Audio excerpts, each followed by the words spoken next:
Donc je m'appelle Serge Darol, je suis professeur de finance, je suis le responsable du master finance de Dauphine. Donc le master, c'est le grand master, 800 étudiants, 360 diplômés tous les ans, et qui rassemble l'ensemble des numéros que vous connaissez, le 203, le 225.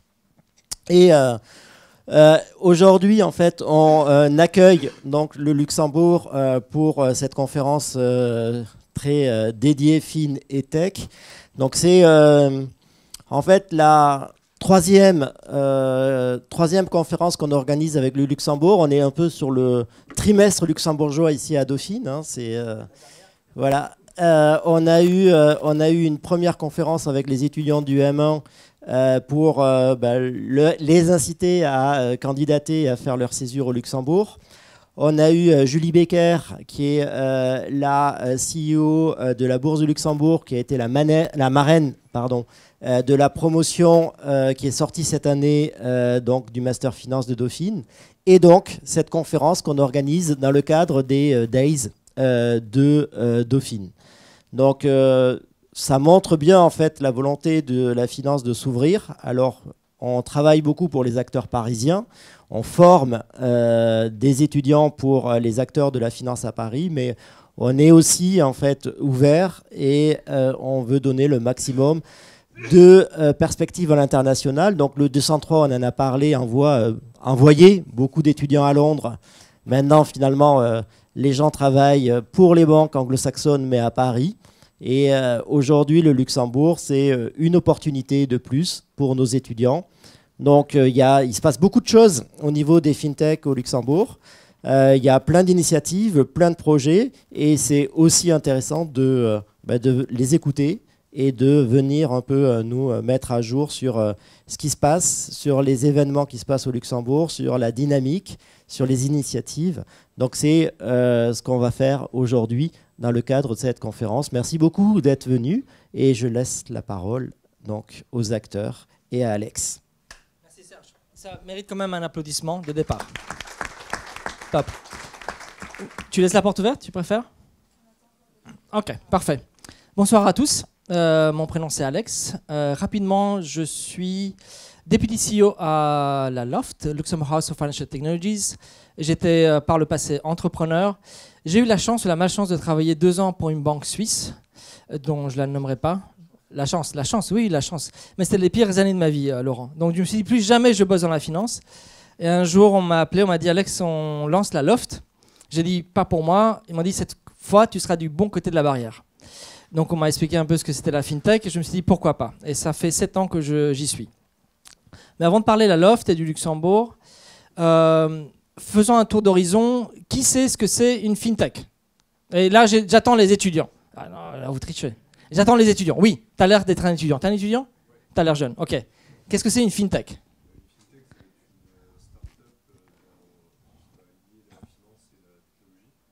Ok, top.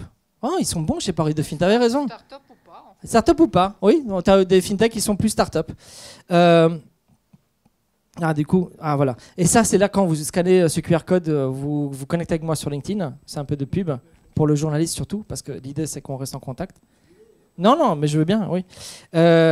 Donc effectivement, ça c'est une FinTech Map du Luxembourg. Quand on a lancé la Loft en 2017, il y avait principalement tout ce qui était paiement. Traditionnellement, il y a beaucoup de FinTech dans le paiement au Luxembourg. Aujourd'hui, à la Loft, on incube Alipay. Une des rares FinTech dans le paiement qu'on n'a pas, par exemple, c'est Revolut. Ils ont préféré la Lituanie pour des raisons régulatoires. Mais le problème, c'est que si on n'a que du paiement, il manquait les éléments essentiels d'une FinTech. Et notre ministre des Finances à l'époque, Pierre Gramener, s'est dit on est une des principales places financières en Europe, mais on n'est pas digital assez. Donc ils ont créé un incubateur, accélérateur, ce qu'on est. Et l'objectif, c'était créer un écosystème RegTech, FunTech et blockchain. Qu'est-ce que c'est une RegTech? Je reviendrai toujours sur toi, maintenant tu es mon bouc émissaire. Tu l'as pas. Qui sait ce que c'est une RegTech? Les étudiants. Ok, allez, on triche. Regulation Technology, qu'est-ce que ça veut dire? Au droit? Compliance, régulation. Effectivement, droit. Obligation régulatoire, d'une banque. Luxembourg, on a une grande place financière, encore une fois. On a combien de banques, Laurent? Une centaine, non? 142. 142 banques. Deuxième asset management ecosystem in the world, after the US. Mais voilà, donc nous, notre objectif, c'était attirer, soutenir des RegTech. Aujourd'hui, on est un des principales places RegTech en Europe. On a près de 28% du marché européen des RegTech. Ensuite, c'était l'industrie des fonds. Il fallait les soutenir, trouver des solutions technologiques d'automatisation, tout ce qui était reporting, investissement automatisé, un peu d'IA. Et ça, c'est ce qu'on appelle une FunTech. Pourquoi FunTech au Luxembourg? Je viens de le dire, mais je l'ai dit en anglais. Pourquoi c'est important, le FunTech? On a la deuxième place financière au niveau des fonds au monde, après les US. Et pardon? La première en Europe, surtout. Bah, automatiquement. Et finalement, la blockchain. La blockchain, c'est plutôt par accident. On parlera beaucoup de blockchain plus tard. Mais pourquoi vous pensez que la blockchain, c'est intéressant? Les étudiants dans la salle qui se prennent la tête déjà. Il n'est même pas à 7 heures. Pourquoi la blockchain? Tu parleras de la blockchain plus tard, mais ça fait beaucoup de sens pour le secteur financier. La manière de automatiser les process et de stocker les informations. Pardon? Quelqu'un a dit quelque chose? Vous avez dit? Traçabilité, merci. On en parlera un peu plus tard. Donc ça, c'est l'écosystème FinTech au Luxembourg. Bien sûr, il y a en ce moment un développement énorme de tout ce qui est IA. On parlera d'IA avec Adina. Mais il y a un cinquième gros secteur sur lequel on travaille en ce moment. Si l'année prochaine, Serge me réinvite, peu de chance, il y aura un important segment, c'est lequel? Pas l'InsurTech, non. Non, pas l'IA. Qu'est-ce qui est tendance aujourd'hui dans le secteur financier? Durabilité, voilà. Green Tech, Green FinTech. OK. Donc ça, c'est ce qu'on fait en ce moment. Donc comme on a développé le secteur RegTech, FunTech, Blockchain, aujourd'hui, on travaille beaucoup pour soutenir des entreprises qui sont en Green Tech. Est-ce qu'il y a des entrepreneurs parmi vous qui sont dans le secteur? Vous êtes dans quel secteur? PropTech. Il y a un caractère quelque part Green FinTech. Et vous êtes dans quel secteur? PropTech aussi. OK. Et non, c'est pas très Green Tech, journalisme.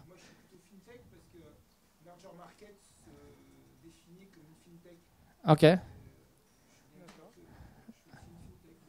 Quelle chance vous avez. Il va falloir. D'accord. Parfait.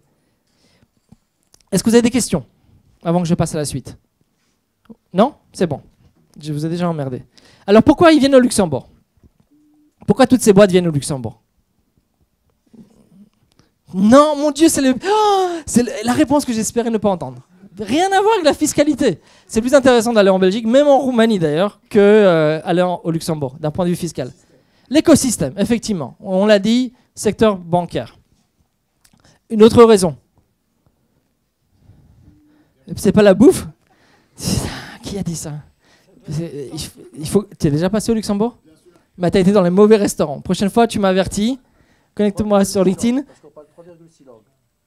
Les langues, ça c'est une des principales raisons. 3,6 langues en moyenne par personne. Donc on va dire 4, on va arrondir. D'autres raisons? Non? Derrière, je sens que tu as quelque chose dans la tête. Non? Tu veux partager? Non? Il y a plusieurs raisons. Tout d'abord, il y a l'anglais. Mettez-vous dans les bottes d'une fintech japonaise. Vous êtes en 2015. Vous voulez aller en Europe. Où est-ce que vous allez? Londres, exact. Pourquoi? Hein? Pourquoi? La langue, secteur financier. 2017. Et vous êtes aussi une fintech japonaise. Où est-ce que vous pouvez aller? Vous voulez aller en Europe? Qui a dit l'Irlande? Je vais sortir de la salle. L'Irlande, effectivement. L'Irlande, Luxembourg, Amsterdam. Vous allez chercher des places financières où on parle anglais. Au Luxembourg, on a la chance que nos contrats peuvent être rédigés en anglais. Toutes les licences au niveau régulatoire sont également déposées en anglais. Et français, et allemand, et luxembourgeois. Mais voilà, la langue est un énorme avantage pour nous. Passporting. Et puis, on a aussi un régulateur qui est ouvert à discuter avec les fintechs. D'ailleurs, ils ont leur propre centre d'innovation. Je ne sais pas si le régulateur français... ils ont le propre centre d'innovation? département innovation de l'AMF. Oui, l'AMF. Ok. Ok, parfait. Donc voilà, j'ai dit grosse place financière. Notre mission à la Loft, c'est donc driver l'innovation au secteur financier. On est une fondation sans but lucratif. On est un partenariat entre le gouvernement luxembourgeois, donc on est backé par le ministère des Finances, le ministère de l'économie, et une vingtaine de partenaires. On ne voit pas tous les partenaires, c'est pas grave. Une vingtaine de partenaires financiers, banques, assurances, asset management. Et tous ensemble, on se met d'accord pour faire évoluer la digitalisation dans la finance. Et c'est exactement là que vous prenez des photos, effectivement. Parce que comme ça, je pourrais dire à mes sponsors, vous voyez, j'ai parlé de vous à Paris Dauphine. On a plusieurs activités, mais je ne vais pas vous embêter. On a plusieurs programmes d'accélération. On est le seul accélérateur à développer des programmes pour l'inclusion financière. Pourquoi l'inclusion financière? Pourquoi le Luxembourg? Non? Pardon? La microfinance, super. Vous travaillez dans le domaine? Super. C'est vrai? Au Luxembourg, non. En Afrique, effectivement. Donc, Luxembourg, c'est le centre de la microfinance mondiale. Il y a 60% des fonds qui sont basés au Luxembourg. Et le gouvernement luxembourgeois investit pas, malheureusement. Il donne tous les ans 1% du PIB national aux pays en voie de développement. Et un jour, le ministère des Affaires étrangères est venu nous voir et dire, écoute Alex, au lieu de donner de l'argent à tous ces pays, est-ce qu'on ne ferait pas quelque chose pour les fintechs dans ces pays pour développer justement l'inclusion financière? Ça fait 6 ans qu'on le fait. On a près de 70 fintechs qui ont été... je suis désolé, mes slides sont en anglais. 70 fintechs qui ont été accélérés par nous. Et aujourd'hui, on se développe également en Asie du Sud-Est. On a plusieurs programmes. Oui, ça, c'est nos partenaires, l'inclusion financière. Les fintechs, c'est super intéressant, l'inclusion financière. Afrique, Moyen-Orient, Afrique du Nord, c'est principalement tout ce qui est paiement, assurance. Combien de gens sont assurés en Afrique? Selon les statistiques, il y a débat, mais en moyenne. C'est qui a dit 2%? Oui, c'est 2%. Maintenant, tu n'es pas obligé de répondre à toutes les questions, mais c'est 2%. C'est la première fois qu'on me donne la bonne réponse. Ouais. C'est 2%, effectivement. Donc, le besoin d'assurance en Afrique est énorme. Donc, soutenir des boîtes dans ce domaine est clé. Donc, aujourd'hui, on se développe dans tout ce qui est agritech et investissement, parce qu'il y a une certaine classe moyenne qui se développe et ils n'ont pas de pension. Donc, ça nous intéresse aussi. Donc, voilà. On a des programmes d'accélération dans le fund et on a des programmes d'accélération en Asie du Sud-Est pour le mois prochain. Ça, Serge, c'est dont je t'ai parlé. FinTech Campus. Donc, on fait venir différentes universités de travers l'Europe. Ça, c'était pour Mines de Nancy, justement. C'est l'année dernière. Si vous voulez y participer, donc ça, c'est des programmes où les étudiants arrivent à la Loft, ils rencontrent des FinTech, ils rencontrent des secteurs financiers. L'idée, c'est qu'ils comprennent ce que c'est la FinTech, ils comprennent c'est quoi la nouvelle technologie dans le secteur financier, mais également puissent trouver des stages ou des débouchés par après. Donc voilà. J'allais vous parler de la FinTech et compagnie, mais je pense que ça va être plus intéressant si on va directement au panel. Comme ça, vous vous emmerdez pas. Et je vois que Laurent s'emmerde. Donc, je vais essayer de couper mon discours. En même temps, on n'est pas là pour nous, on est là pour... Mais et surtout pour interagir avec vous, parce que je veux que ça soit un débat. Ça ne dérange pas si je fais... Ok. Donc, commençons par la dame. Adina, peux-tu prendre un micro, s'il te plaît? Si, bien sûr. Dans ma culture, si. Et dans la tienne aussi, d'ailleurs. On est la même. On est tous les deux d'origine roumaine. Voilà. Comme ça, vous savez tout. Adina, est-ce que tu peux brièvement te présenter? Ton parcours également, ce que tu as fait comme études. Je ne sais pas si tu as fait Paris-Dauphine. Non. Et où est-ce que tu en es en ce moment? Et ensuite, nous expliquer un peu ce que fait Active Asset Allocation. Ouais. Je ne sais pas s'il marche, le micro. Si, il fonctionne. Il faut que vous m'entendez. Okay. Oui, très bien. Donc, effectivement, je suis née en Roumanie. J'ai fait des études d'actuariat à Strasbourg. Il ne marche pas trop. Hein. Il ne marche pas? Là, c'est mieux? Bon, peut-être qu'il faut que... Voilà, tu le poses un peu plus. Je crois que je parle mieux sans micro, en fait. Hein, voilà, et donc après l'actuariat, j'ai fait de la finance. Donc, j'ai à peu près tout fait en finance, puisque j'ai été trader pour commencer. J'étais au CIAL, Crédit Industriel Alsace-Lorraine, qui Oh, est devenu ok. le CMCIC. Voilà. Après, j'ai été dans la gestion de fonds, donc chez BNP PAM, BNP Paribas Asset Management. J'ai fait de la recherche appliquée avec une spin-off de l'EDEC. Et puis, j'ai créé Active Asset Allocation il y a maintenant près de 14 ans. Voilà. Donc, ça a été C'est plus une une start-up start-up. pendant longtemps, mais je crois que maintenant, j'ai un peu honte d'appeler ça une start-up, même si l'esprit est resté un peu start-up. Et donc, au début, l'idée de la boîte était de créer des algorithmes d'investissement sur mesure pour des institutions, avec en fait la prise en compte des objectifs de l'investisseur. Alors, ça a l'air de rien, mais la plupart dans l'industrie des fonds, par exemple, on fait des fonds et on essaye de les vendre à des gens, alors que là, on était plutôt dans l'approche solution, dans l'approche dites-nous ce que vous voulez faire, dites-nous combien vous voulez perdre au maximum. Et donc, ces informations étaient incluses dans l'algorithme. On était sur de la construction de modèles stratégiques dynamiques, donc des modèles qui s'adaptent dans le temps en fonction de la manière dont le fonds, enfin l'investissement se rapprochait ou s'éloignait de l'objectif de l'investisseur et bien sûr de la situation des marchés. Voilà, donc ça, on a commencé comme ça. Et je vous explique ça parce qu'il y a un lien avec l'IA après. Et ensuite, on a bifurqué en fait à peu près en 2017. On a commencé à s'intéresser au digital et à l'IA. Et donc, je vous la fais courte, on a atterri en fait sur une place de marché digitale pour l'épargne. Et donc là, l'idée, c'était c'était pas l'idée de base, hein, on a atterri sur ça, mais l'idée au début, c'était juste de s'en sortir. Survivre. C'était juste de survivre et d'optimiser nos process et de sécuriser les process.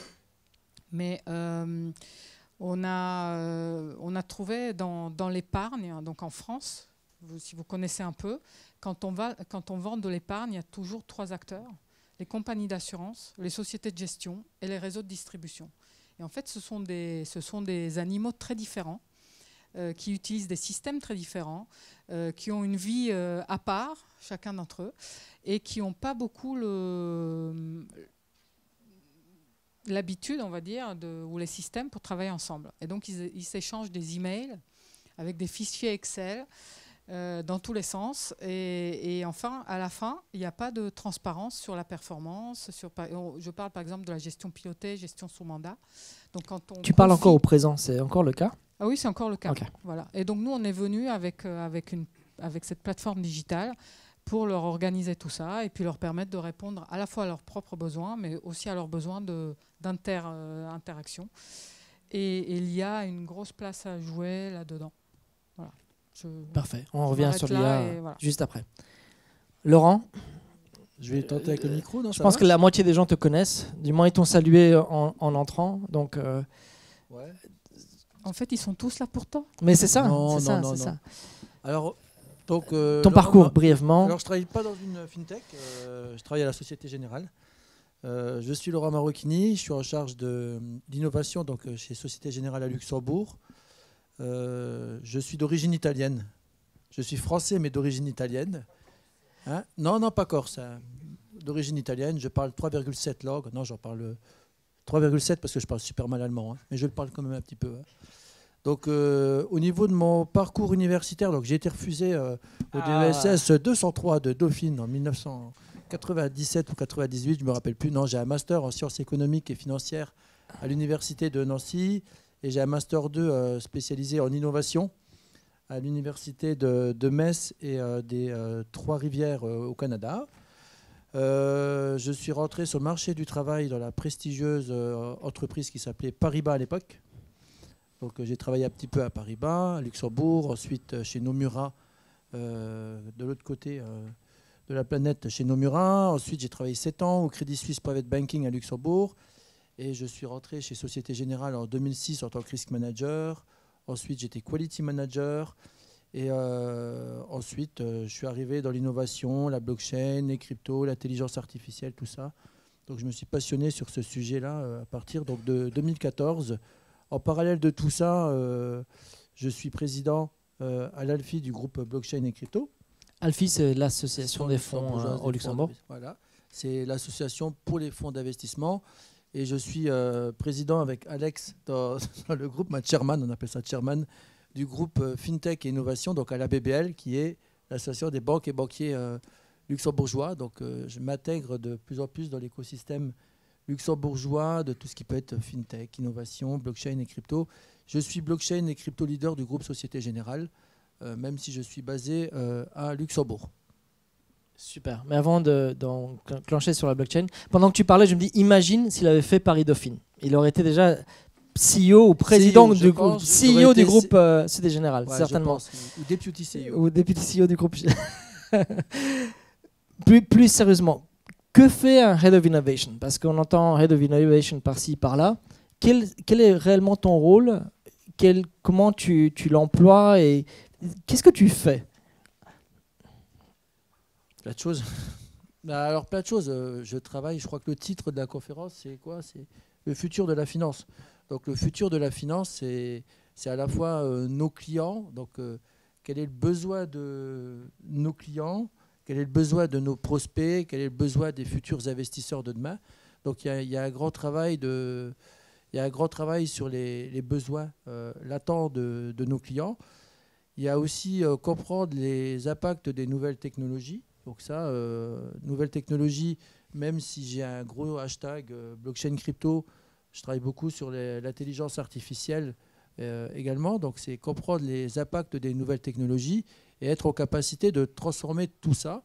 Donc transformer tout ça, c'est avec les 120 000 collaborateurs du groupe Société Générale et les 450 de SGSS à Luxembourg. Donc il y a un travail d'acculturation, d'awareness et ensuite travailler sur les processus, les projets pour transformer notre banque de demain pour répondre à tout ça et être là demain, être là compétitif, être green aussi. Donc voilà, c'est mon rôle au quotidien. Donc pour faire tout ça, je suis dans un certain nombre de comités. Je fais des conférences à la fois pour essayer de comprendre ce qui se passe, mais aussi travailler sur le branding de Société Générale.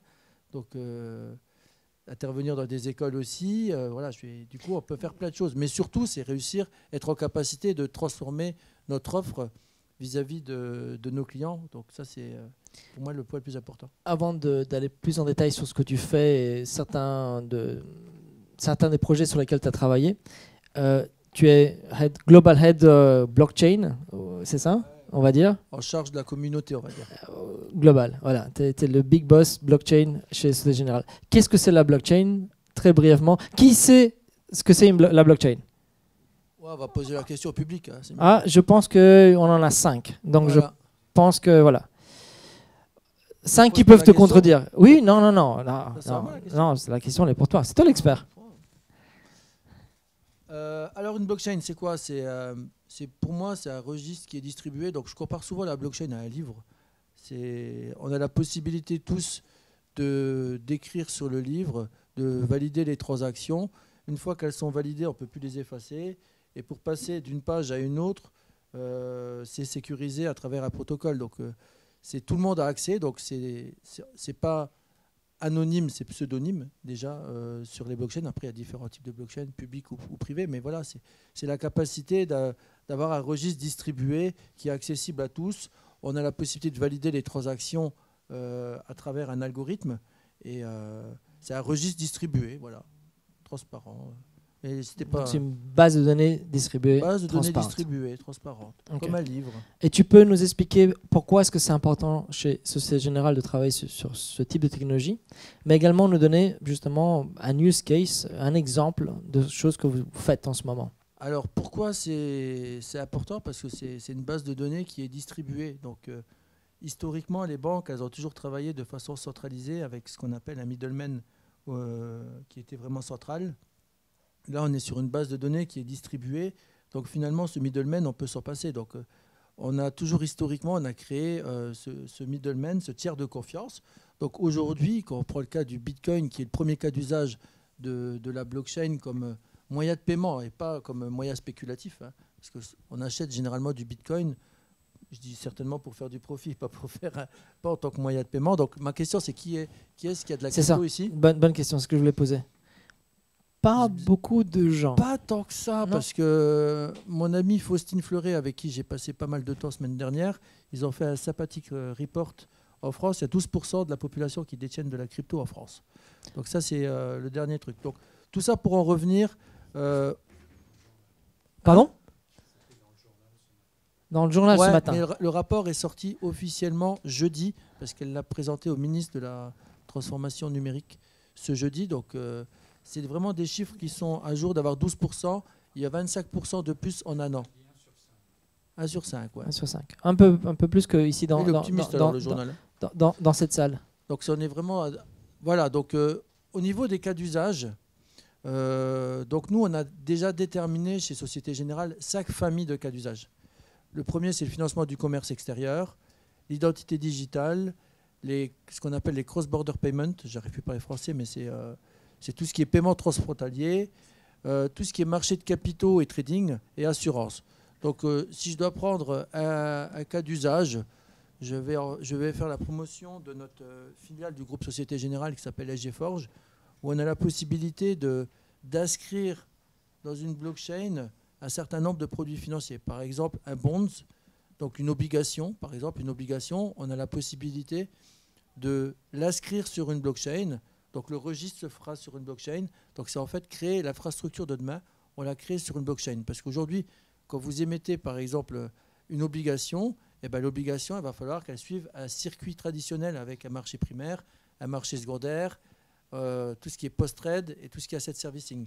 Donc il y a une chaîne de valeur qui est existante. Donc là, aujourd'hui, en inscrivant ce bond sur une blockchain de façon native, eh ben, on va complètement changer la chaîne de valeur demain. Donc le primaire se fera sur une plateforme, le secondaire se fera aussi sur une nouvelle plateforme avec des opportunités en termes de trading. Et l'asset servicing sera complètement différent aussi. La façon de faire du settlement. Aujourd'hui, quand on fait du settlement sur les produits financiers, eh ben, on a une banque correspondante, on a un dépositaire, on a un certain nombre d'acteurs. Demain, ce sera complètement différent. Donc c'est un cas d'usage. Mais des cas d'usage, on a au moins 40 projets qui ont tourné depuis 2014. Donc je ne vais pas citer les 40, mais on en a plein. Non, on ne va pas les citer, mais d'un point de vue réglementaire, est-ce que ce n'est pas trop compliqué? Est-ce que vous ne devez pas tout le temps courir derrière le régulateur ou attendre que les lois sortent? Alors, ça dépend si je Parce parle que avec quand on parle de crypto, tout le monde se dit oh mon Dieu, c'est un scam. Comment on appelle ça en français, un scam? C'est une arnaque. La blockchain, c'est pas top. Non. Alors, d'abord, c'est important. En plus, je suis Head of Innovation. D'abord, le plus important, c'est de se concentrer sur l'innovation avant la réglementation. Hein, donc, après, on dit souvent aux États-Unis, on innove. En Europe, on réglemente. Et en Chine, on copie. Ah, ça, c'est ce qu'on dit. Mais c'est important de commencer déjà par avoir un cas d'usage, d'innover, d'expérimenter, de faire ça, bien entendu, dans les règles de l'art. Et après, on réfléchit à la réglementation. Et alors, là, je vais parler un petit peu du Luxembourg et même de l'Europe d'un point de vue global. On a quand même été très pragmatique. Et même si on parle de réglementation, maintenant, on a MiCA, qui est Market in Crypto Asset, qui rentre cette année en vigueur pour tous les acteurs qui vont toucher à de la crypto.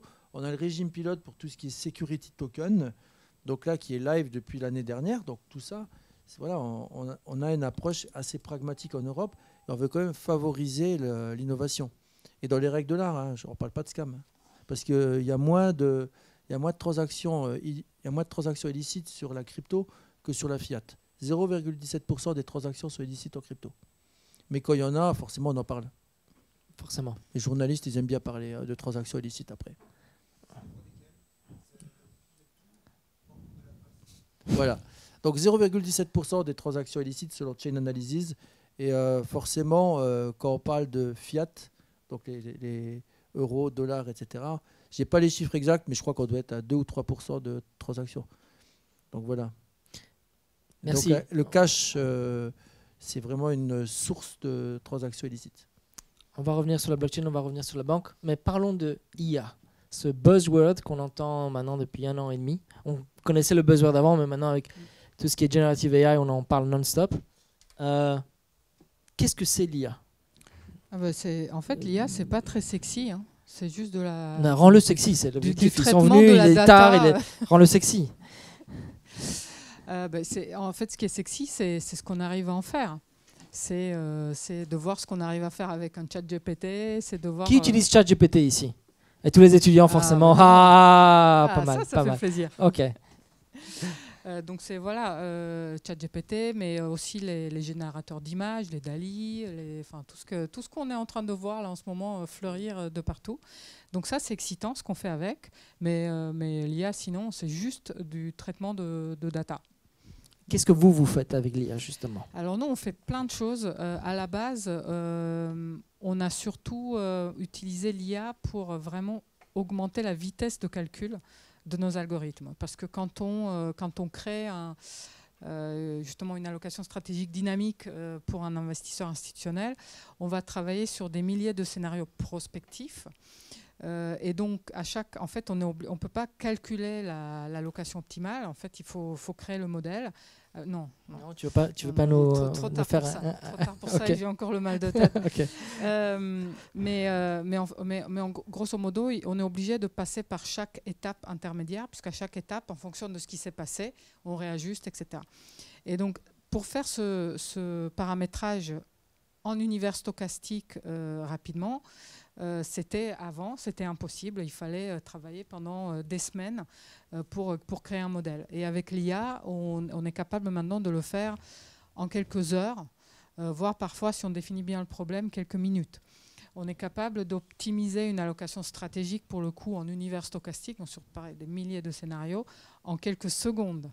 C'est-à-dire qu'on a là, par exemple, sur le site internet de Maïf, vous avez, si vous faites une simulation assurance vie, et puis là-dessus, vous avez du stochastique. Derrière, ce sont C'est-à-dire quoi, stochastique? Je suis désolé, j'ai pas fait de grandes études. C'est une approche statistique. Okay. Donc, c'est pas des scénarios économiques, c'est des scénarios plutôt statistiques. D'accord. Et donc, tu vas définir... on va dire un modèle de type Armagarch pour fitter sur ta data. Enfin bon, c'est tout un truc qui intéresse. Si certains étudiants sont intéressés par ça, nous avons des offres de stage. Super. Alors pas basées au Luxembourg, basées à Nice. C'est moins sympa. C'est moins sympa quand même. Je peux postuler. Voilà, donc au passage, je fais le petit, voilà. Et donc, je ne sais plus où on en était. Stochastique. Sur le stochastique, donc c'est le fait de produire ces scénarios. Et ils sont alors si je vais sur le site de la Maïf, voilà. Les scénarios que j'aurai peuvent changer à tout moment. Non, mais c'est surtout que tu vas avoir la réponse, tu vas avoir une optimisation en fait stochastique, et le résultat tu l'as en quelques secondes. Et ça, typiquement, c'est grâce à l'IA. Donc ça, on a démarré avec ça. Ensuite, on a fait d'autres choses. Oui. Oui. C'est-à-dire que vous faites tourner votre algorithme, il va vous donner plusieurs solutions, et à partir de ces solutions-là, vous mettez la data pour optimiser le calcul, c'est ça? C'est ça, c'est-à-dire que pour chaque classe d'actifs qu'on va avoir en portefeuille, on va faire 1000 scénarios, par exemple. Et la manière dont ils sont créés, il y a des corrélations dynamiques entre tous ces scénarios, ce qui est super intéressant quand on fait une approche risque, etc. Et donc, si on fait de la brute force, c'est-à-dire que, par exemple, brute force, c'est-à-dire si j'ai 10 actifs, par exemple, ou si j'ai 2 actifs, pour simplifier, je pars de 0 investi dans un actif, et ensuite j'ai un incrément de 1%, etc. Et donc jusqu'à arriver à 100% dans l'autre actif. Enfin, bon. Voilà. Et donc ça, c'est de la brute force. Mais plus on a d'actifs, en fait, plus les combinaisons sont exponentielles. Et donc à partir de 12 actifs, grosso modo, la brute force, c'est mort. Et donc là, on est obligé d'utiliser l'IA et puis des réseaux de neurones pour en fait démarrer, par exemple, avec une centaine de portefeuilles tirés au hasard. Et ensuite, on fait des mutations. Comme dans la génétique, et puis on converge super vite sur le résultat optimal. Voilà. Bon, c'est juste un exemple de faire. C'est ça. Alors, on utilise une vingtaine d'années en mensuel sur chaque classe d'actifs. Bon, c'est suffisant. Si on remonte plus longtemps, on est dans un univers de taux qui est complètement différent, etc. Donc, on peut... C'est ça, les actifs. Tous les actifs, c'est-à-dire actions, obligations, exactement, tout ça. Alors, il y a des actifs... Non, ça va. Oui, mais là, c'est quand même très, très spécifique. En fait, ça marche mieux. Alors, il y a plein... Exactement. Ah, voilà. Donc, déjà, ils sont difficiles à avoir. Ouais. Ensuite, si c'est trop spécifique, on peut avoir un dataset, mais l'activité est tellement spécifique que, en fait, il n'y a pas vraiment de corrélation entre... voilà, donc c'est très compliqué. On arrive à simuler, hein, mais moins on a de data, en fait, moins le... C'est un point très important, et je suis d'accord. Mais j'allais venir là-dessus. Si vous voulez, vous pourrez compléter. Mais en fait, avec les data, le problème, c'est que garbage in, garbage out. C'est-à-dire que typiquement, si j'ai 3 points de données, si je veux faire de la simulation avec 3 points de données, c'est pas bon. Donc, effectivement.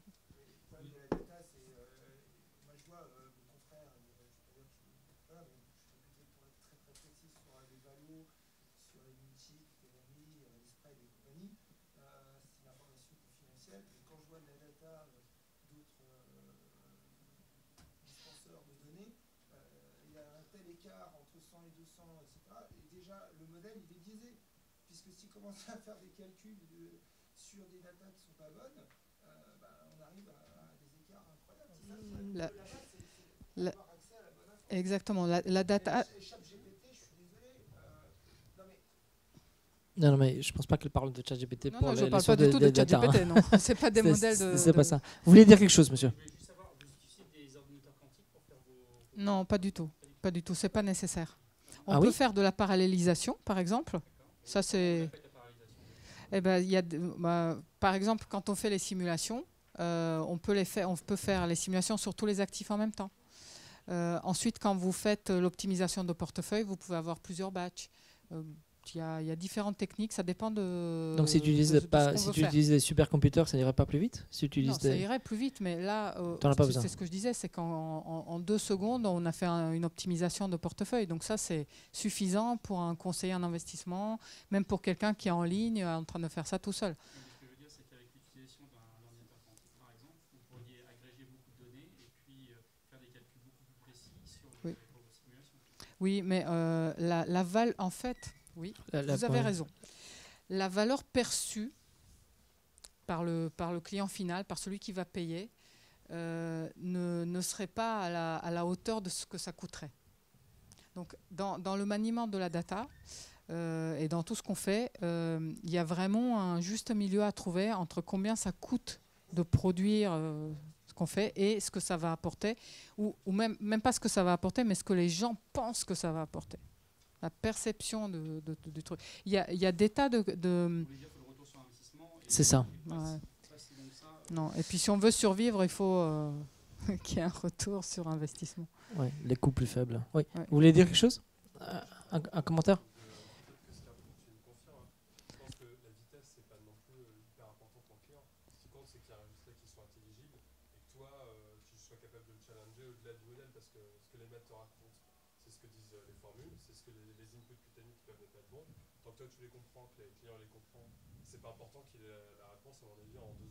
Alors, ouais, si on faisait du trading haute fréquence, ça serait important. Je pense que là, ça aurait un sens. Mais là, nous, on est on fait des allocations pour des institutions. De toute façon, on a un client, par exemple, il a 20 milliards d'encours. Même si je faisais les calculs très vite, il lui faut des mois pour bouger son portefeuille. Donc, la raison pour laquelle on ne fait pas. Voilà. Je ne dis pas qu'il ne faut pas le faire, hein, mais pour nous, ce n'est pas utile. Voilà, donc ça, c'est un exemple. Ce qu'on a fait aussi avec l'IA d'intéressant, c'est on a travaillé sur un indicateur avancé de stress sur le marché action. On essayait de prédire une crise. Bon, non, alors là, on a des modèles d'apprentissage supervisés sur de la data, etc. On est en train de l'enrichir avec de l'analyse de sentiments. Ça, c'est rigolo. Cette analyse de sentiments, tu puisses les donner où? En fait, donc c'est une base de données qui s'appelle GDELT, qui recense tout ce qui se fait en termes de tout ce qui s'écrit, donc de la presse écrite. Base de données ouverte ou base de données ouverte. Okay. Exactement. Et donc là, on a. Tu prononces ça comment? GDELT. GDELT. GDELT. Ok. Janet. je te donnerai. Ok. Voilà. Non, c'est plus pour le public que pour moi, mais Janet. Et donc là, d'ailleurs, on a un brillant étudiant qui travaille sur un modèle de sentiment pour enrichir notre indicateur avancé de stress. Et après, sinon, une autre utilisation vraiment beaucoup plus, je dirais, plus simple et même plus utile, c'est dans la génération de reporting. Donc, dans la génération de reporting financier, par exemple, reporter sur la performance, ce n'est pas un problème. C'est facile à faire. Par contre, ce qui est compliqué, ce qui embête tout le monde, c'est d'écrire le reporting. De pourquoi, de qu'est-ce qui s'est passé sur le portefeuille, qu'est-ce qui s'est passé sur le marché, etc. Et ça, en fait, on arrive à le faire avec de l'IA. Et ça ressemble plus au modèle de ChatGPT, mais entraîné de manière spécifique sur de la data financière. Validated AI. Et puis d'ailleurs, dans les premières utilisations, pour l'instant, la machine sort quelque chose, et puis c'est quand même sympa de passer au-dessus, juste pour mettre un petit coup de... Mais tu touches un point intéressant, parce que... Du coup, dans votre génération de rapports financiers, ça sort aussi avec l'IA ce qu'on appelle le double résultat, c'est-à-dire le résultat financier ainsi que le résultat durable en fait, de nos jours, parce que c'est vraiment d'actualité. Est-ce que c'est vraiment quelque chose qui est vraiment mis en avant au travers de votre outil? Alors, c'est quelque chose qu'on a intégré dans notre plateforme, donc notamment le respect des PAI, les PAI. On est capable de dire dans un portefeuille de fonds quel est le pourcentage investi dans chacun des points qui sont maintenant obligatoires, bientôt devenir obligatoires. Et puis là, ce qu'on est capable de faire, c'est optimiser l'allocation en tenant compte de l'horizon de l'investisseur, de son niveau de risque accepté, de ce qu'il essaye de faire et de maximiser en fait l'exposition à ces PAI. Non, et puis il n'y a pas encore toute la data. Hein. Les gérants remplissent ce qu'on appelle des EET, qui sont des fichiers complètement pas sympathiques à voir. Okay. Voilà. Et puis ils sont incomplets. Donc là encore, et comme dans tout ce qu'on fait, la data, c'est vraiment le point le plus crucial. Et d'ailleurs, dans ce qui embête le plus aujourd'hui, par exemple les assureurs qui sont des vieilles boîtes, qui ont des systèmes d'information vieux de 50 ans, qui ont été superposés au fur et à mesure des générations de systèmes qui sont sortis, eh bien, quand ils essayent de mettre à jour leur système, il y en a qui sont capables de perdre 60% de leur data en interne. Hein. Voilà, donc ça c'est un vrai enjeu. Un des autres enjeux qu'on voit souvent et on entend dans la presse, c'est tout ce qui est black box au niveau de l'IA, c'est qu'on ne comprend pas d'où sortent certains des résultats. Comment vous faites chez Active Asset Allocation pour ne pas avoir ce type de problématique? Ouais. Et question un peu jointe, c'est si jamais tu te gourres et si jamais ton modèle merde, c'est qui le responsable? C'est la Maïf ou c'est vous? Donc ça, c'est un point super important. C'est ce qui freine d'ailleurs l'utilisation de l'IA en finance.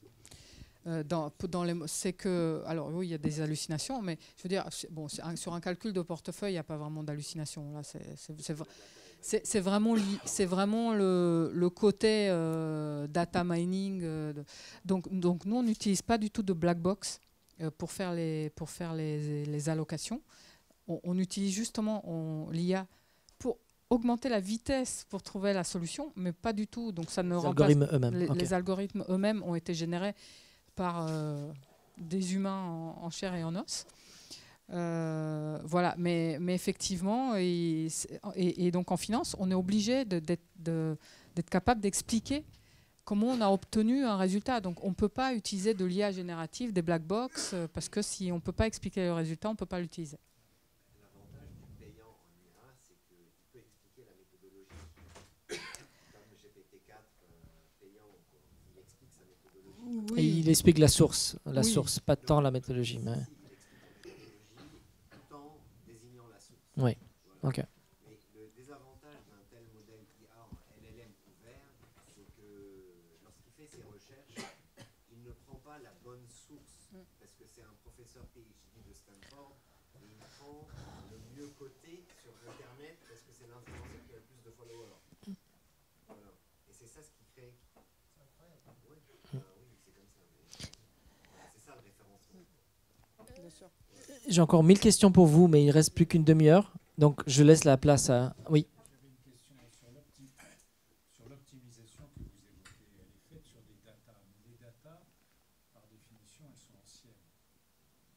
Ma question, c'est que à ce moment-là, c'est une optimisation sur un référentiel donné qui est celui du passé. Mais la question intéressante, c'est si le référentiel bouge, c'est-à-dire s'il y a des ruptures et que le référentiel change. Or, la caractéristique de la prospective d'aujourd'hui, c'est que Tu as des Black Swan tout le temps. on connaît le référentiel de demain. Oui, bien sûr. Et ça, l'IA ne le prévoit pas du tout. Bon, je me permets de parler comme prospectiviste. Ce qui m'intéresse, moi, c'est non pas d'anticiper les ruptures, mais de voir les paradoxes de demain qu'on peut commencer à appréhender aujourd'hui. Ouais. Et du coup, Est-ce que c'est la science-fiction ou est-ce que c'est possible? comment j'intègre les changements de référentiel ou les ruptures, pour parler comme tout le monde. Alors ça, j'aimerais pouvoir vous donner une réponse, Voilà. mais honnêtement, je ne sais pas. Voilà. Voilà. C'est là où Mais la grande faille du système. bien sûr, bien sûr. Une réponse à ça, parce que j'y ai réfléchi, ce sont les matrices de correspondance. Passer d'un référentiel à un autre. C'est ce qu'on avait travaillé. Attendez, je vais vous donner mon micro parce qu'on ne vous entend pas très bien. Je disais, ce sont les matrices de correspondance pour passer d'un référentiel à un autre. C'est ce qu'on avait déjà travaillé en corporate M&A chez Engie, là où j'étais, je bossais. Et pour passer de référentiel en backtestant, parce que lorsqu'on teste sur le passé, comme monsieur disait, il y a des moments, c'est comme le passage du franc à l'euro ou ainsi de suite, il y a des coupures et il y a des changements réglementaires et où les datasets changent complètement en fait. Et donc du coup, pour passer de là à là, il y a des matrices de correspondance. Oui, je pense que c'était pas. Oui, je suis d'accord avec vous, mais c'était pas. Je pense que c'est pas tout à fait la question de monsieur, telle que je l'ai comprise. Là, déjà, bon. Alors, il y a des petites réponses partielles. Déjà, par exemple, la manière de faire ces simulations stochastiques est importante. Donc, aujourd'hui, il y a trois façons de faire. Le Monte Carlo, connu par tout le monde, super facile à faire. On est dépendant des hypothèses. Donc, mauvaise hypothèse, mauvais résultat. Ensuite, il y a le Historical Simulations, les simulations historiques. Là, on n'est pas dépendant des hypothèses, on est dépendant de la data. Donc, on est incapable de créer des choses qui n'existent pas. Et après, il y a un autre modèle qui est entre les deux, qui s'appelle FHS, Filtered Historical Simulation. Ça, c'est typiquement le modèle qu'on utilise nous. Et donc là, on pose des modèles Armagarch sur l'histoire. On récupère les innovations standardisées par la vol et on fait des tirages avec remise sur tous les actifs en même temps. Bon, ça permet de créer en fait alors déjà des séries qui ressemblent à la série d'origine d'un point de vue comportement, c'est-à-dire autocorrélation, etc. Ça permet d'avoir des fat tails, donc d'avoir vraiment des queues de distribution. Pardon, j'ai du mal aussi avec le franglais. Désolée. Voilà, donc ça un tas d'avantages, et notamment celui d'être peu dépendant des hypothèses, parce qu'il n'y a pas besoin de beaucoup d'hypothèses, et pas très dépendant de la data. Donc là, on est dans du prospectif, et après, ça dépend ce qu'on essaye de faire avec. Et c'est là où c'est important, parce que si c'est essayer de prévoir la prochaine crise, c'est mort, ça ne marche pas. Par contre, si vous dites j'essaye de voir jusqu'où je peux aller, par exemple, en termes de pertes sur mon portefeuille. Là, c'est utile parce que du coup, comme en plus vous avez des corrélations dynamiques, vous pouvez valider qu'une allocation, par exemple, répond ou pas. Vous pouvez vivre avec le résultat s'il se passe une grosse crise. Et là, on l'a testé, par exemple, ce qui s'est passé en 2022. Alors, on a topé les 2,5 en termes de quantile sur nos simulations stochastiques, qui pourtant étaient... on pensait bien stressé. Ça veut dire quoi, 2,5? Ça veut dire qu'on était dans les queues de distribution. On était sur les pires scénarios envisagés par le modèle. 2022, c'est le moment où il y a la crise de valeur tech. Alors non, c'était pas la crise. Non, c'est le moment où il y a eu la forte baisse de taux. Et donc on s'est retrouvé en fait. Oui, il y a plusieurs des crises. Exactement. Ils se sont passés plusieurs choses en même temps, mais ce qu'on a eu comme conséquence sur les obligations, c'est une baisse très forte sur les prix des obligations, due à la hausse des taux. Et en fait, c'est une année où les obligations ont perdu autant que les actions. Et c'était quelque chose qu'on n'avait pas vu depuis quand, monsieur le professeur? Longtemps.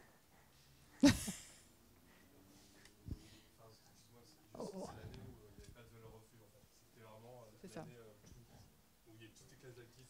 Exactement. Puisque même le cash était négatif. Ouais. Ouais, mais je pense que... Juste rebondir par rapport à tout ce que tu dis, c'est super intéressant. Moi, je travaille dans la fintech depuis 7 ans et je vois que les fintechs, justement, comme les tiennes, sont extrêmement dynamiques, agiles. Vous sortez des nouvelles tech de manière régulière.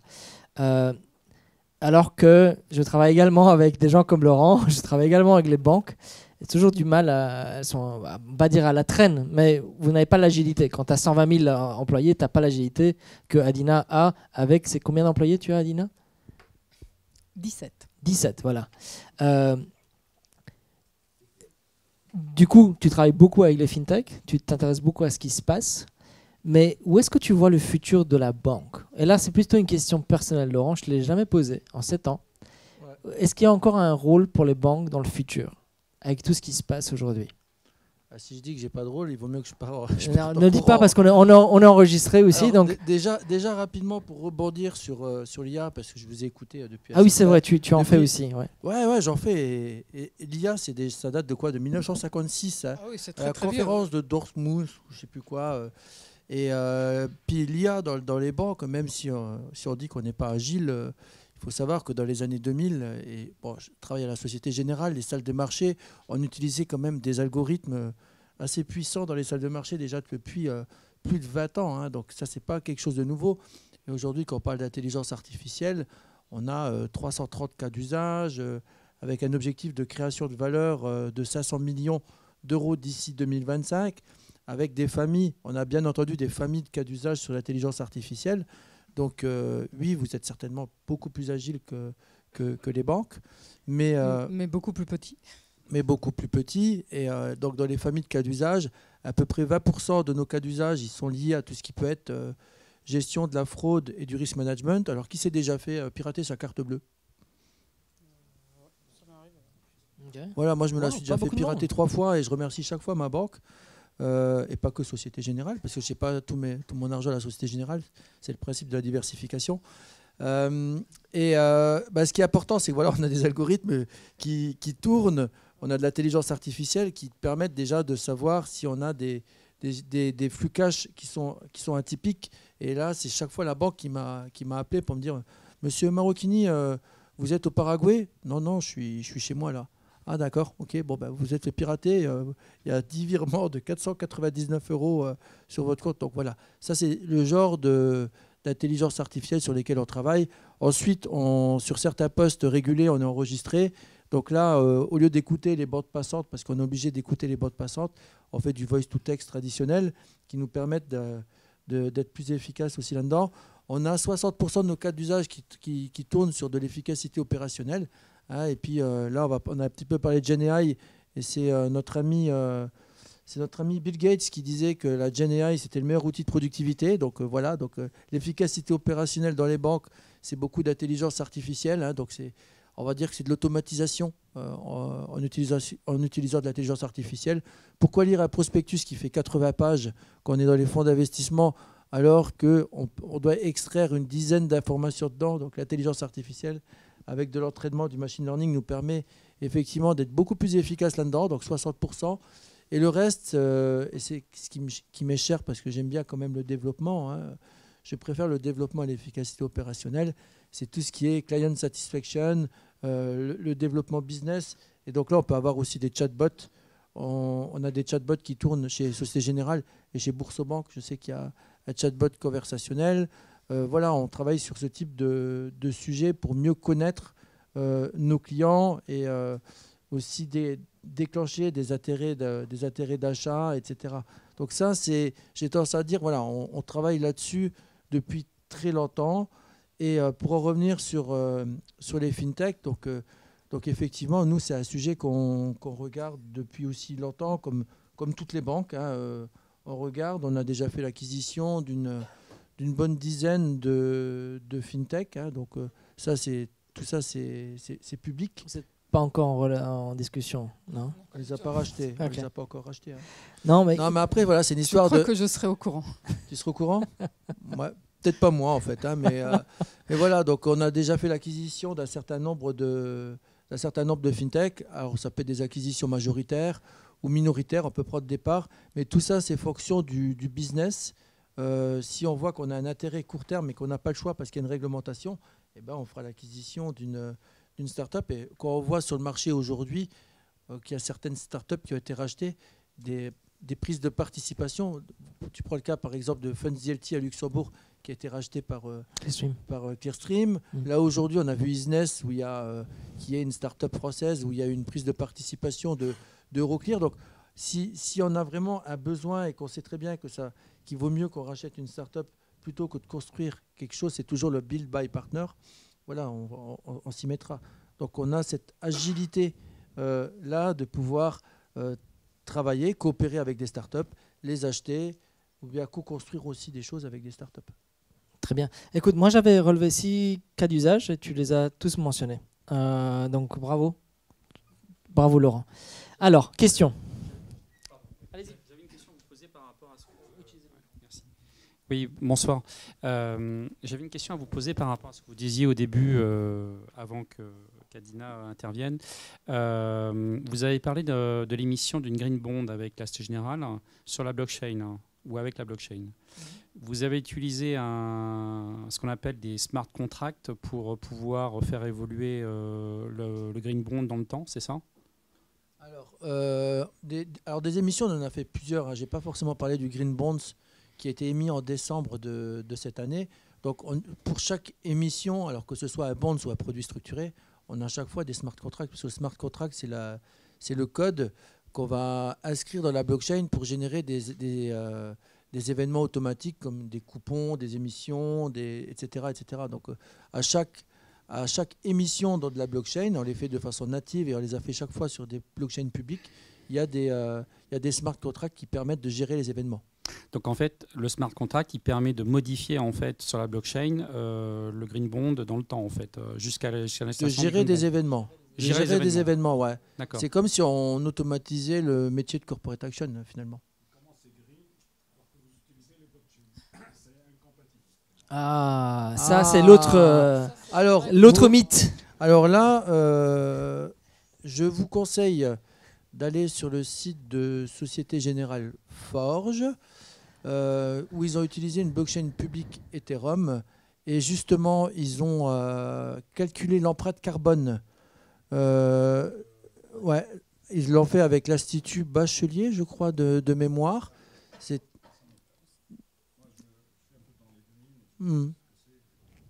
Voilà, donc...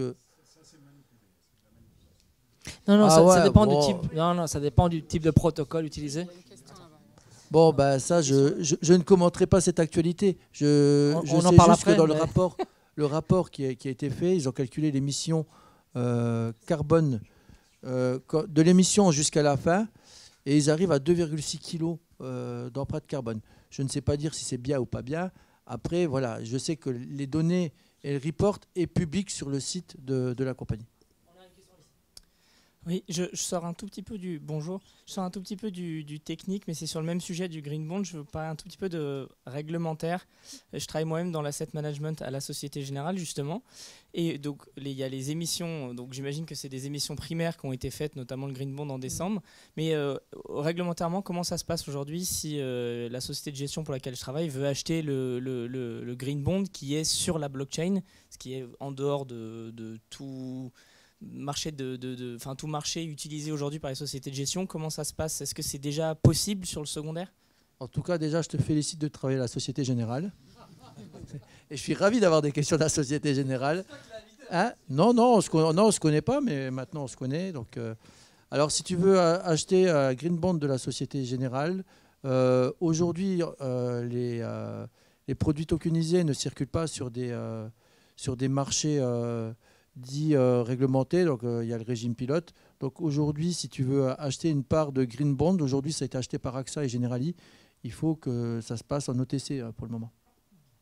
Donc, c'est pas sur des marchés réglementés où tu iras sur Euronext acheter ton bonds tokenisé. Ce sera peut-être le cas dans quelques mois ou quelques années, mais ça se fait pour l'instant en over-the-counter, ouais, en OTC. Et ils ont été réglés avec un stablecoin de Société Générale qui s'appelle EURCV, Euro Convertible.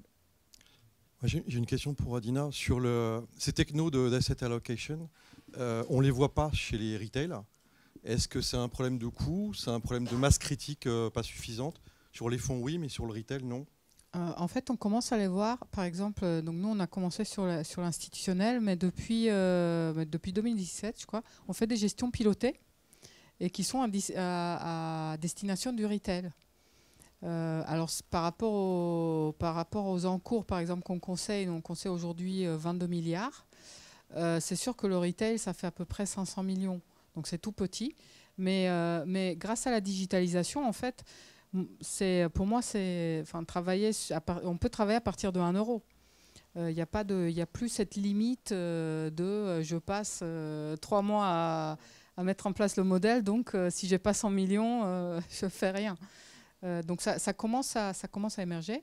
Et puis nous, par exemple, on fait des optimiseurs de gestion libre où les gens peuvent construire leur propre... Qu'est-ce que c'est un optimiseur de gestion libre? Je suis vraiment désolé. Pardon, donc on est je suis le dernier de la classe, comme a dit Laurent. Si tu étais, je sais pas, dernier, avant-dernier, c'est quoi? Je te remercie de poser ce genre de questions. Peut-être tout le monde n'est donc dans l'assurance vie. Oui. Quand soit on confie la gestion à son conseiller, à une société de gestion, etc. Soit on l'a fait de soi-même.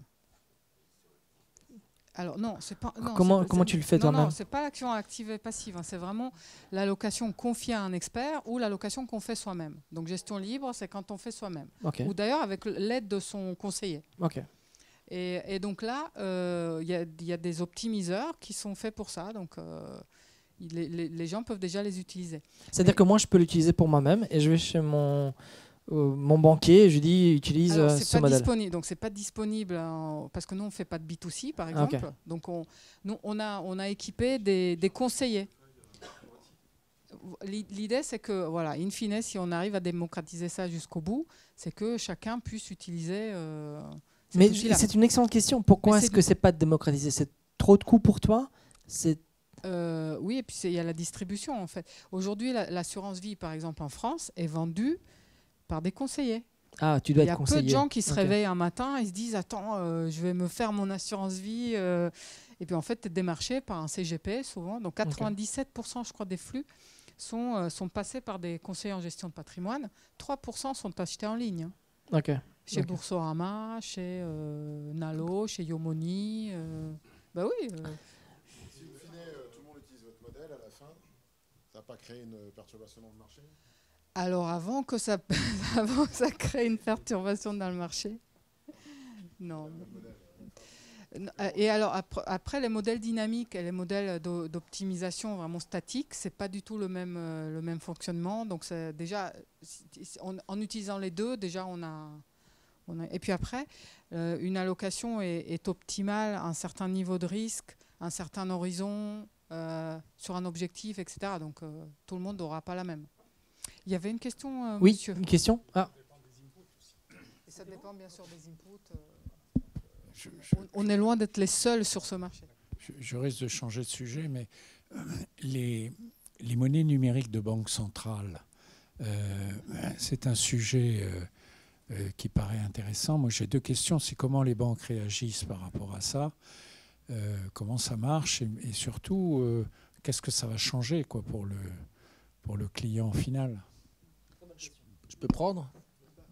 Alors, tu as la cravate. Déjà, donc j'ai la cravate. Il n'y a personne de la Banque Centrale Européenne? Pas de journaliste? C'est bon? Ok, non, T'as je le plaisante. journaliste. Non, je Juste. plaisante.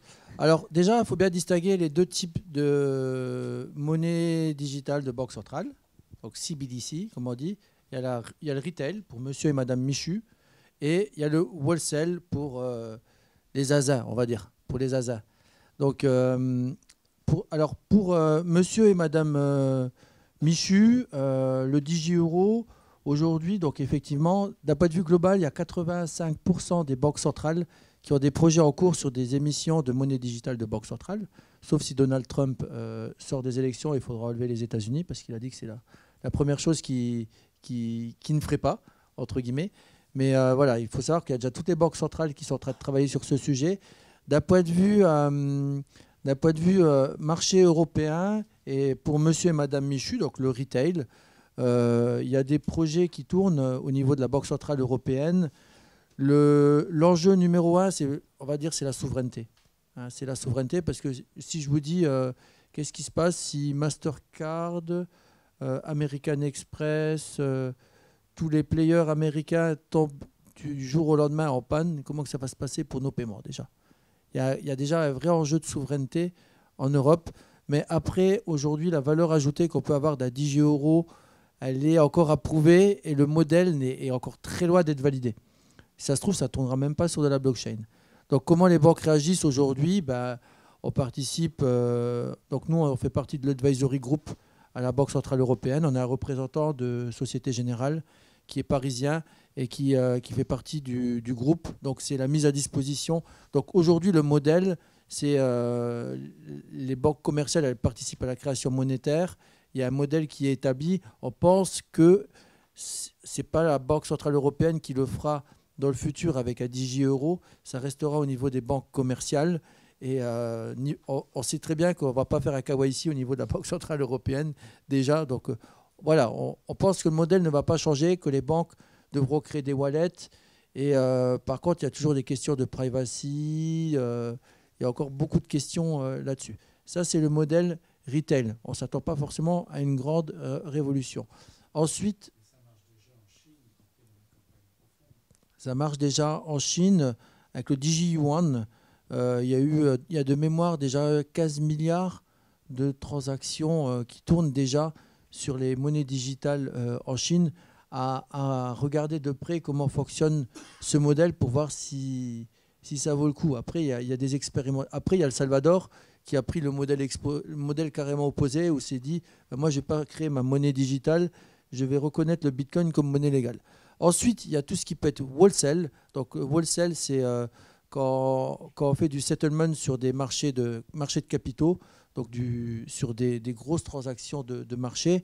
Quand on est sur des produits tokenisés, donc c'est ce qu'on appelle la patte titre, pour que la blockchain elle puisse remplir toutes ses promesses d'économie, il faut que la patte cash elle soit aussi intégrée à la blockchain. Donc là, l'idée, c'est d'avoir une monnaie digitale de banque centrale et de l'utiliser. Donc là, il y a un groupe de travail au niveau de la Banque centrale européenne auquel je fais partie. Dans ce groupe-là, on est en train de faire un certain nombre d'expérimentations pour utiliser une forme de DigiEuro pour faire du settlement sur tous les produits tokenisés. Donc là, il va y avoir des expérimentations qui vont tourner d'avril à novembre. Il y en aura une dizaine sur lesquelles on fera forcément partie. Il y a d'autres banques françaises et européennes qui vont réaliser ces expérimentations-là. Et à l'issue de ces expérimentations, il y aura un bilan au niveau de la Banque centrale européenne pour voir si les bénéfices escomptés ils valent le coup et pour voir si on peut travailler aussi sur l'émission d'un DigiEuro, mais donc là, wholesale. Et donc, effectivement, cette troisième partie, c'est la légalisation du Bitcoin dans un certain nombre de pays. Un peu comme avant, c'est-à-dire avant la naissance de l'euro, on avait les Q, qui était une monnaie qui était utilisée essentiellement entre les États, mais en dehors du retail. Et en fait, ce qui est en train de se passer là, c'est un parallélisme avec le wholesale et le retail. Donc, on veut développer une monnaie qui est testée au niveau du wholesale. Et probablement, peut-être à l'avenir, si ça fonctionne bien, sera propagé dans le retail. Ouais, voilà. L'objectif de la Banque centrale européenne, de toute façon, c'est de se dire que s'il y a quelque chose qui se passe sur la planète, si c'est déjà live en Chine et que ce sera live dans d'autres pays, il y a un moment donné, il faut déjà se mettre à la page Après, je ne connais pas forcément tous les impacts macroéconomiques au niveau du système monétaire. Ce que je sais surtout, c'est que la Banque centrale européenne déteste le Bitcoin. Et quand vous regardez ce qu'ils ont mis dans leur blog il y a 2 semaines, je ne sais pas si vous avez lu le blog et les publications de la Banque centrale européenne, pour dire que malgré le lancement des 11 ETF crypto aux États-Unis, le Bitcoin reste très volatile. Il y a de la manipulation sur les cours, ça consomme de l'électricité. Ensuite, voilà, ils ont sorti tous les... Voilà, il y a aussi, ils n'ont pas la main dessus. Et effectivement, voilà, il y a encore des gros enjeux. Il y a encore des gros enjeux à venir au niveau des banques centrales. Ouais. On va pas te demander ton avis sur le Bitcoin parce qu'on est filmé. On est retransmis en direct ou pas? Ton compliance va pas aimer. Non. Il va pas être content. Non, mais après la question c'est là je travaille sur les nouvelles générations et est-ce qu'on a plus confiance en la Banque centrale européenne ou dans une monnaie qu'on crée nous tous ensemble? Ouais. Je dois faire effectivement là je parle sans filtre. Mais c'est aussi, mais de temps en temps, voilà, je soulève des questions. Non, mais c'est ça. Mais c'est une des critiques justement de ces monnaies digitales, c'est qu'il y aurait un contrôle total sur la population. À tout moment, un gouvernement pourra savoir combien tu as dans ton compte et te le vider. Énorme. Après, c'est pour ça que ça marche bien en Chine. C'est pas encore designé. By the way, c'est une fintech luxembourgeoise qui est basée à la Loft qui a développé le DG1. C'est Blockhouse Technologies. C'est Petra qui l'a développé pour eux. Donc je connais bien le projet.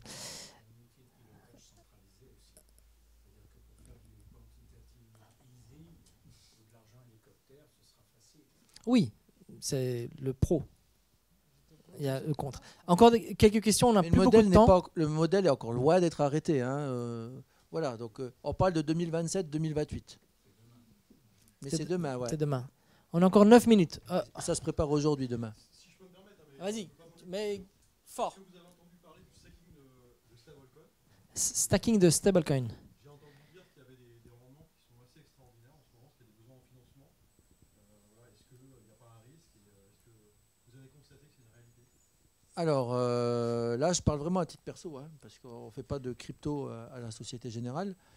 Donc effectivement, on s'est rendu compte qu'il y avait un stablecoin. Donc un stablecoin, c'est une crypto-monnaie qui est stable dans le temps, Apura, etc.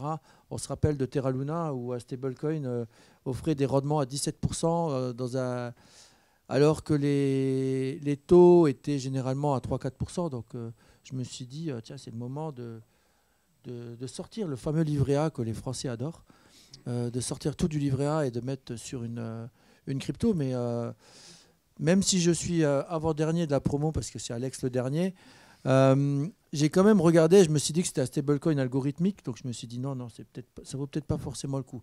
Mais effectivement, aujourd'hui, il y a si vous allez sur Binance, j'ai vu qu'il y a un stablecoin USDT qui est censé quand même tenir bien la route et qui offre des rendements à un moment donné, il était à 25%. Alors moi, j'ai pris mon téléphone, j'ai appelé des spécialistes de la crypto parce que moi, je connais bien la crypto, mais je travaille dans une banque parce que je sais que dans le monde, il y a vraiment des vrais spécialistes. Et effectivement, on m'a parlé des refinancements avec la DeFi, etc. Donc, après, ce qu'il faut savoir, c'est qu'aujourd'hui, sur le marché, il y a vraiment des gros besoins de refinancement. Il y a beaucoup de volume, etc. Ce qui explique qu'on a des taux de rendement super élevés sur des stablecoins stables. Mais à mon avis, d'ici 4-5 mois, on va quand même retomber sur des taux qui seront un petit peu plus acceptables. Je n'ai pas trop regardé ce que ça valait en ce moment, mais j'ai vu qu'il y avait des pics à 25%, ce qui est énorme pour un stablecoin stable. Il y a des gens qui ont des besoins de liquidité. Mais 25%, je sais que c'est énorme. Ouais, mais là, en ce moment, voilà, c'est... Une toute dernière question, parce que en ce moment, t'as beaucoup de volume. On a quelqu'un qui nous a rejoint pour la dernière question. Ah, vous nous en parlez après. Off. Vous en parlez après en off. Dernière question. Ok, elle est pour moi alors. Top. Un conseil à donner aux jeunes. Si tu avais un conseil à te donner toi-même, Laurent, ou aux jeunes de la... Alors, un conseil, venez à la Société Générale. Non, je plaisante. Non, un seul conseil. Un conseil soyez- honnête. non, Enlève la sérieux. cravate. Un conseil honnête. Si vous voulez investir dans la crypto, jamais plus de 3%. Ça, c'est la base. Donc, soyez prudents. Mais par contre, la meilleure façon d'apprendre, c'est d'être curieux. Là, vous avez posé plein de questions et c'est super. Donc, mais après, c'est pas les étudiants qui ont posé les questions. Mais non, voilà, soyez curieux, ayez soif d'apprendre. Et surtout, n'hésitez pas à venir à Luxembourg parce que c'est the place to be pour les fintechs. C'est the place to be avec les 142 banques. On a fait plein de belles choses dans le secteur financier à Luxembourg parce qu'on est le premier centre financier en Europe. On a un grand centre financier dans le private banking. Et puis, c'est une place qui est fantastique pour apprendre et aussi pour les familles. Donc, n'hésitez pas à venir à Luxembourg. C'est 2 heures en TGV. Donc, voilà. Donc, je pense que j'ai tout dit. Mais surtout, soyez le plus curieux, ayez envie d'apprendre et n'hésitez pas à faire changer le monde. Merci Laurent. Un conseil, Adina? Il a déjà tout dit. Non, si tu devais donner un conseil pour... Non, mon conseil serait de... non, mon conseil serait vraiment d'être très attentif à toutes ces IA, de les pratiquer, de les essayer, de se lever le matin en se disant qu'est-ce que je peux faire avec, etc. Et vous ne pouvez pas passer à côté de ça. Elles ont été développées par des gens parfois de votre âge, donc vraiment, je pense qu'il faut... vous avez tout pour les comprendre et il ne faut pas en avoir peur. Il faut avoir peur si on se laisse dépasser, mais si on les apprivoise, si on apprend à s'en servir... Justement sur quoi? Quel site? Est-ce que tu as un livre à conseiller, un blog? Là, tu tapes IA par exemple, tu peux regarder les formations de Microsoft. Là, ils sont en train de dire qu'ils vont se former 100 000 personnes gratuitement en France à l'IA, à l'utilisation. Donc tu vas sur de l'IA. microsoft.fr. Tu vas sur Microsoft et tu vas trouver ça. Il y a sur LinkedIn, pour ceux qui l'utilisent, il y a des formations qui sont très bien faites, notamment en IA.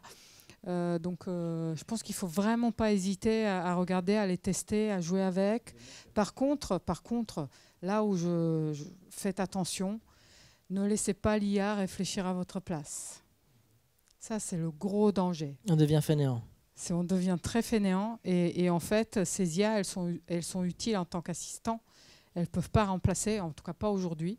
Et moi, je pense qu'il faut continuer à se former, il faut continuer à faire travailler son esprit, à apprendre, etc.